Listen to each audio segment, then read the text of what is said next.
Dans une ferme urbaine à Paris par exemple, on peut trouver deux méthodes de production, l'agroécologie inspirée des principes de la permaculture et l'hydroponie, une technique de culture hors sol. Concrètement, les plantes poussent dans l'eau, utilisées en circuit fermé pour en consommer le moins possible.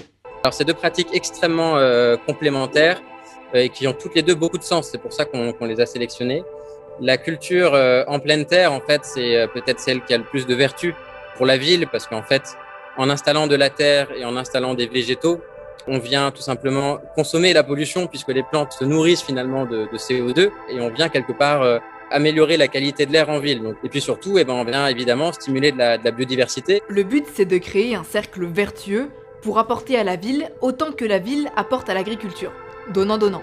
On est consommateur de déchets, puisque pour amener de la fertilisation dans nos sols, on peut consommer des déchets urbains, par exemple du marc de café en provenance des brasseries parisiennes, par exemple des drèches de bière pour les brasseurs de bière, par exemple des chutes de champignons pour les producteurs de champignons. La serre, elle permet de dompter un petit peu les aléas climatiques. Donc quand il y a eu des périodes de gel, nous on n'en a pas souffert, parce que c'est vrai que dans une serre, on s'est protégé de ce climat.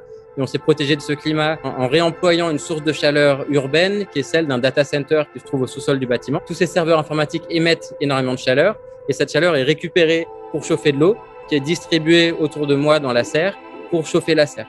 Et donc c'est vrai que c'est un autre intérêt qu'on voit nous dans l'association de serres en toiture dans des milieux urbains, c'est de venir réutiliser finalement des sources de chaleur qui existent en ville. Donc il y a le data center, on peut imaginer des usines de déchets, on peut imaginer des chambres froides de supermarchés et d'hypermarchés. La vocation de ces fermes urbaines n'est pas de remplacer les terres agricoles, mais plutôt de proposer un complément, une agriculture de proximité pour aussi assurer une meilleure redistribution.